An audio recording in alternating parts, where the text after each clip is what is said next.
Máme tu další komentovaný replay. Opět jedu chatu s Janou a Tomášem, který mají T10. Já jsem si vzal tady tu bestii T49, která je proklínaná jak u enemy, tak u spojenců. Proklínaná z toho důvodu, že je to 8čkový americký scout, ale jako scout se to hrát nedá. Ať si každý říká, co chce, nedá se to hrát jako scout. Nemáte na to dělo, nemáte na to kamufláž takovou. Prostě tohle to není to klasický scout. Je to tank, který má individuální hraní, žádný jiný tank takovýhle hraní ve hře nemá, si myslím. Je to teda americký scout 8. týru, kolik má nějaký dohledy a tohle to si můžete najít všechno ve hře. Jenom řeknu, že má 8 stupňů depresi, což je docela solidní. To je hodně dobrý, to můžete hrát krásně přes kopečky, přes klopení dělá, že jo, a tohleto. Kamufláž podle čísel na tom není tak dobře, jako v ostatní skauti. Ale já tam mám teda posádku už na tom dobrou, mám tam i maskování a mně to nepřišlo, že to tolik svítí. Samozřejmě pokud vystřelíte, tak to je jako Artina, že jo, kanon to má díru jak do vesmíru prostě. Takže jakmile vystřelíte, svítíte, to je jasný. Proto já to hraju na ty spotovací kruhy, jak vidíte na minimapě, jo. Tady prostě vždycky si je držím ty tanky, nebo většinou, když to hraju na nějaký otevřený mapě, tak si je snažím držet mimo ty spotovací kruhy. To můžete v klidu střílet, v klidu doměřit, nikdo vás nerozsvítí. A pokud už to hrajete takhle na blízko, jako to hraju teďkon, tak nabíjíte nějakých necelých 20 sekund. Takže určitě vystřelit, zalíst a dělat, že měníte pozici. Jo? Že někam jedete nebo že ujíždíte. Pak se zase, až začnete třeba vrátit, změnit o kousek, o pár metrů místo a zase vykouknout se zaměřeným už kruhem, vystřelit, zase zalíst. Je to docela těžký tnak na hraní, ale já už ho měl teda dávno předtím jsem ho měl, pak jsem ho prodal, protože jsem s tím neuměl. Nemohl jsem ho přijít na chuť. Pak jsem se podíval na nějaký videjka, na nějaký návody, zaujalo mě to, tak jsem se ho koupil zpátky a musím říct, že jsem udělal dobře, protože to je fakt je s tím zábava. Kdo hraje na nějaký VNko, statistiky, tak se s ním zvedají celkem dobře. Doufám si říct, jako, že každou hru můžete být fialový.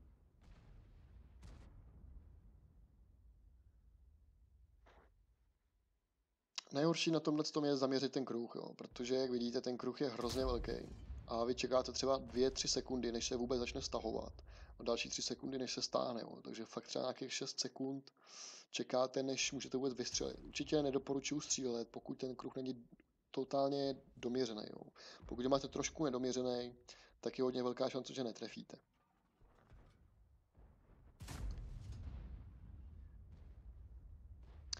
Tamhle Tomáš se rozjel za Škodovkou. Nevím teda proč, protože tady stačilo, aby se pár tanků obrátilo. Navíc něco měli určitě tady.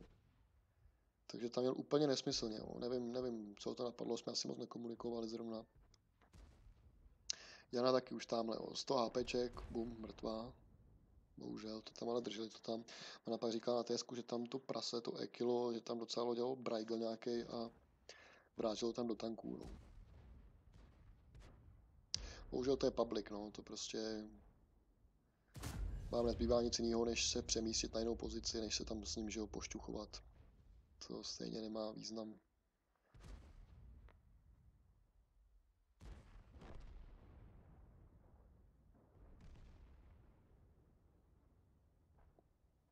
Tak, Tomáš je bohužel mrtvej.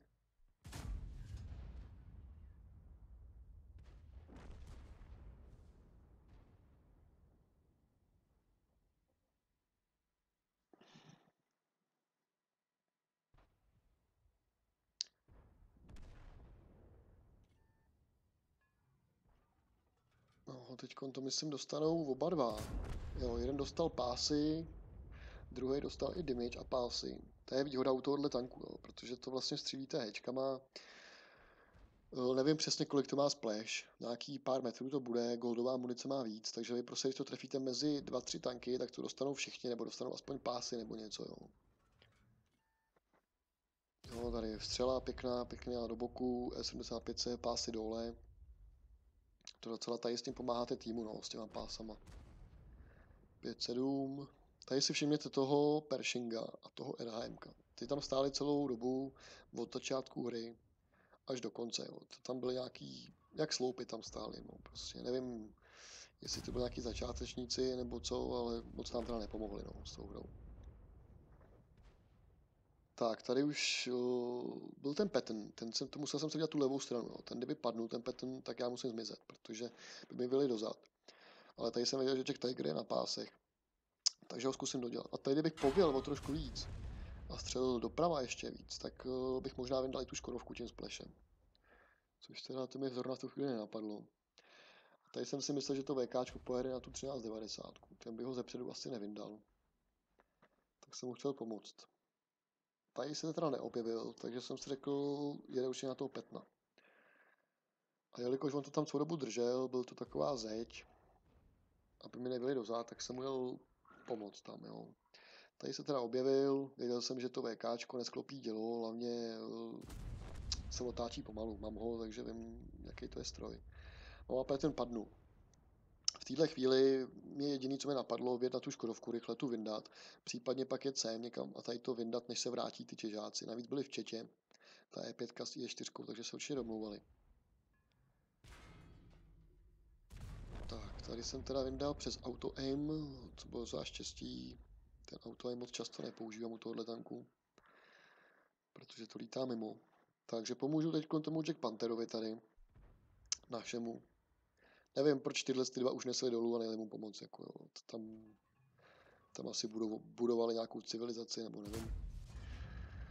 Tady jsem se netrefil a říkal jsem si, že tyhle jsou pomalí, ty těžáci, ty jejich. Takže než vyděnou nahoru, tak já tady dám ještě 1-2 rány možná.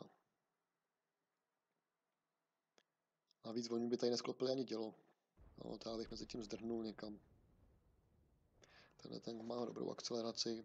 No a vidíte, na dálku, na hodně velkou vzdálenost prostě. Doměřený kruh a přesně to letělo úplně krásně. Nemusíte řešit nějaký weak spoty, nějaký, jestli má pancíř, prostě ten damage dáte skoro vždycky. Málo kdy se stane, že dáte za 0, to musí být třeba mouse nebo něco takového. Tady naštěstí se IS-4 netrefila, že jo? Protože Sověti je nepřesný dělo, nabíjejí nějakých 10-11 vteřin, takže já jsem si řekl, že v klidu mu dám ránu. On je v pohybu, by mi nemohl trefit. Tady se objevila E5, no. To jako bylo hodně velký štěstí. A to teď, co udělám za chybu, to jsem hodně, tahle podle mě stálo teď vítězství. Tady ta chyba. Teď mi svítila furt ta 34. Já jsem si řekl, že on je na ránu, ta E5, takže tam zkusím, jenomže on samozřejmě měl rozsvícený, že on tam už měl zaměřeno, no a dal mi tam tu ránu osudnou, která mi pak bude stát vítězství. Teď jsem si teda řekl, no, tak snad mi tady ty pomůžou, ta RHM s Pershingem, tak pojedu někam sem, abych byl na dostřel. 1390 tady zůstávala, takže to bude spotovat. Já můžu od v klidu střílet a budu je mít mimo spotovací kruh. Takže mi nemůžou rozsvítit.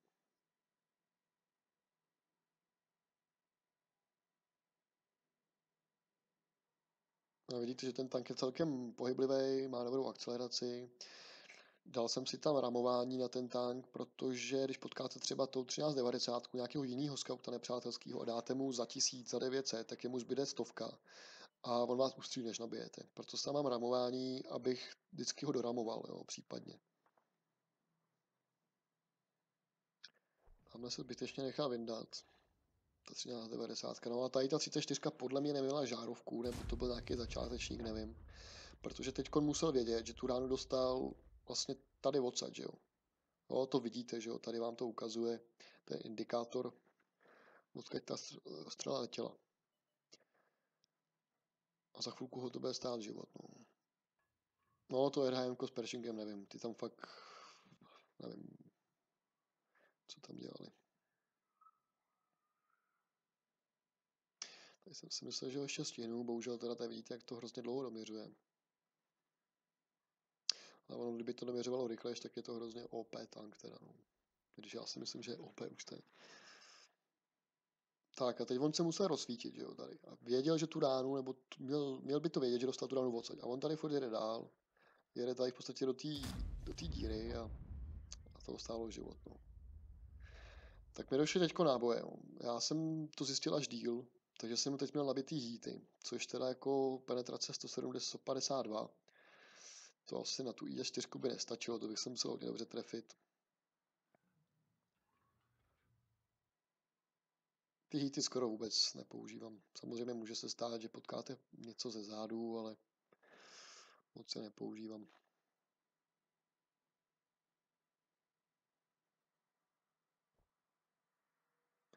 No, tady ten hit letěl, myslím, nad něj. No, bohužel. Tady už teda jsem se hnedka přebil na ty explozivní hečkový náboje. No a tady jsem to úplně zabil. Jo. Tady furt jsem měl mimo spotovací kruh.